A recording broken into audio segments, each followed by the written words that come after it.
لک الحمد یا اللہ الصلاۃ والسلام علیک یا رسول اللہ اما بعد۔ سلسلہ ہے ہمارے ناظرین کے سوالوں کے جواب دینے کا۔ خیال رہے کہ ہمارے ناظرین ہمارے چینل کے ویڈیوز کے کمنٹس میں اپنے سوالات کو لکھتے ہیں، پھر ہم ان کے سوالوں کے جوابات قرآن و حدیث اور دیگر کتابوں کے حوالوں سے پیش کرنے کی سعادتیں حاصل کرتے ہیں۔ اگر آپ کا بھی کوئی سوال ہے تو آپ اپنے سوال کو ہمارے چینل کے کسی بھی ویڈیو کے کمنٹ میں لکھیے، انشاءاللہ ہم آپ کے سوال کا جواب پیش کرنے کی سعادتیں حاصل کریں گے۔ ایک یہ سوال ہے کہ سوال ہمارے سائل آصف صاحب نے ممبئی سے کیے ہیں۔ یہ کہتے ہیں کہ کیا شادی کے لیے استخارہ کرنا ضروری ہے؟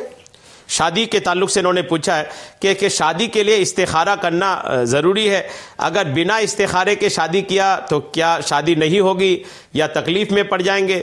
طرح طرح کئی باتوں انہوں نے پوچھا ہے۔ کہیں انہوں نے سنے ہوں گے کہ استخارے کے بنا شادی کرنے سے کوئی تکلیف ہو جاتی ہے یا کوئی پریشانی آ جاتی ہے، جو بھی ان کے من میں ہو تو ان نے اپنے سوال کو لکھا ہے۔ تو کیا شادی کے لیے استخارہ پہلے کر لینا ضروری ہے؟ بنا استخارے کی کیا شادی کرنے سے نقصان ہو جاتا ہے؟ یہ ان کا سوال ہے۔ میں انشاءاللہ جواب آپ کو پیش کرتا ہوں، توجہ کے ساتھ سنیے۔ استخارے کی شرعی حیثیت پہلے یاد رکھیے گا۔ استخارے کی شرعی حیثیت یہ ہے کہ استخارے سے جو سامنے آتا ہے وہ یقینی علم نہیں ہوتا۔ استخارے سے جو علم حاصل ہوتا ہے وہ ظنی ہوتا ہے، یقین 100% یہی ہے ایسا نہیں ہوتا۔ استخارہ سے جو علم حاصل ہوتا ہے وہ ظنی ہوتا ہے، یقینی نہیں ہوتا۔ ہاں، استخارے کی ترغیب، استخارے کرنے کی آقا کریم علیہ السلام نے ترغیب ضرور ارشاد فرمایا ہے۔ آقا کریم کی حدیث پاک سنیے آپ، حدیث صحیح جس کو مسلم کے سوا جماعت محدثین نے جابر بن عبداللہ سے روایت کیا ہے کہ فرماتے ہیں کہ آقا کریم علیہ السلام کو تمام امور میں استخارہ کی تعلیم فرماتے۔ آقا کریم تمام معاملات میں استخارے کی تعلیم ارشاد فرماتے، جیسے قرآن کی صورت تعلیم فرماتے تھے، یعنی قرآن کی صورت جیسی تعلیم فرماتے تھے، ویسے استخارے کی آپ بھی تعلیم ارشاد فرماتے تھے۔ اور فرماتے ہیں کہ جب کوئی کسی امر کا، کسی معاملے کا قصد کرے تو 2 رکعت نفل پڑھے۔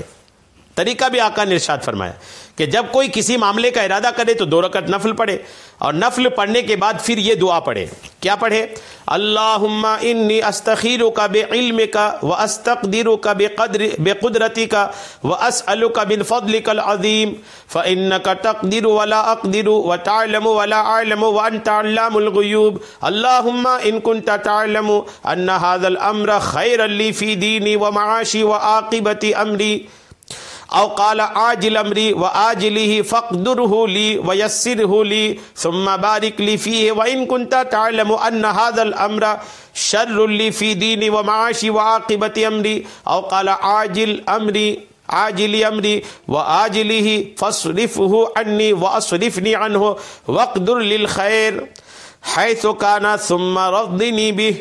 یہ پڑھے اور اپنی حاجت کا ذکر کرے، خواہ بجائے حاضل امر کے حاجت کا نام لے یا اس کے بعد۔ یہ پڑھنے کے بعد اپنی جو حاجت ہے، شادی ہے، دکان ہے، تجارت ہے، نوکری ہے، کام دھندا ہے، جس چیز کے لیے بھی استخارہ کر رہا ہے، اس کے بعد اس کا تذکرہ کرے کہ مولا میں یہ کام کرنے جا رہا ہوں، شادی کرنے جا رہا ہوں، اس کے تعلق سے استخارہ کرے۔ خود بھی کر سکتا ہے، دوسرے سے بھی کروا سکتا ہے۔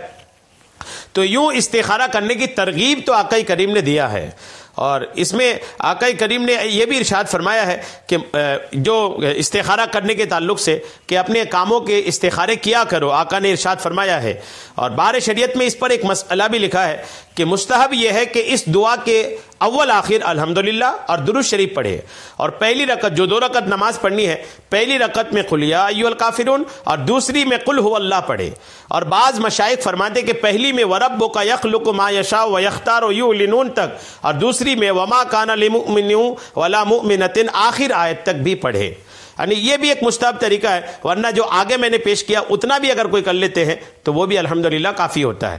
تو استخارے کے تعلق سے ترغیب تو آقا نے الحمدللہ ارشاد فرمائے ہیں، لیکن اگر کوئی بنا استخارے کے شادی کرتا ہے تو ایسا نہیں کہ اب وہ استخارہ نہیں کرنے کی وجہ سے تکلیف میں پڑ جائے گا، ایسا نہیں ہے۔ بے شمار شادیاں بنا استخارے کے ہوتی ہیں۔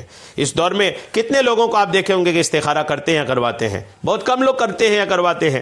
تو کرنے کا تو مسئلہ ہی نہیں ختم ہو گیا، لوگ استخارہ جانتے ہی نہیں ہیں، استخارہ کرنا ہی خود کرنا زیادہ بہتر ہے، اور پھر دوسرے سے کرواتے بھی بہت کم لوگ ہیں۔ تو استخارہ یہ کرنا چاہیے، کروانی چاہیے، لیکن اگر کوئی نہیں کرواتا ہے تو صرف استخارہ نہیں کرنے کی وجہ سے شادی میں کوئی نقصان ہو جائے گا، شادی میں کوئی تکلیف ہو جائے گی، ایسا نہیں ہے۔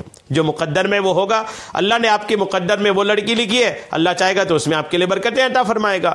تو استخارے کو لے کر کوئی آزمائش کا سلسلہ نہ بنائیں، اپنے ذہن کو خراب نہ کریں۔ وہ ایک ایسا امر ہے، ایسا معاملہ ہے جو مستحب ہے، کر لیں الحمدللہ، اللہ چاہے گا تو بہتر اشارہ ملے گا، اور نہیں کر پائے کسی وجہ سے تو اس کی وجہ سے پریشانی میں نہ پڑے اور دماغ میں کسی طرح کے خیالات نہ لائیں۔ اللہ تبارک و تعالیٰ تمام شادیوں میں، شادی گھرانوں میں خوب خوب برکتیں عطا فرمائے، آمین، بجاہ النبی الامین صلی اللہ تعالی علیہ وسلم۔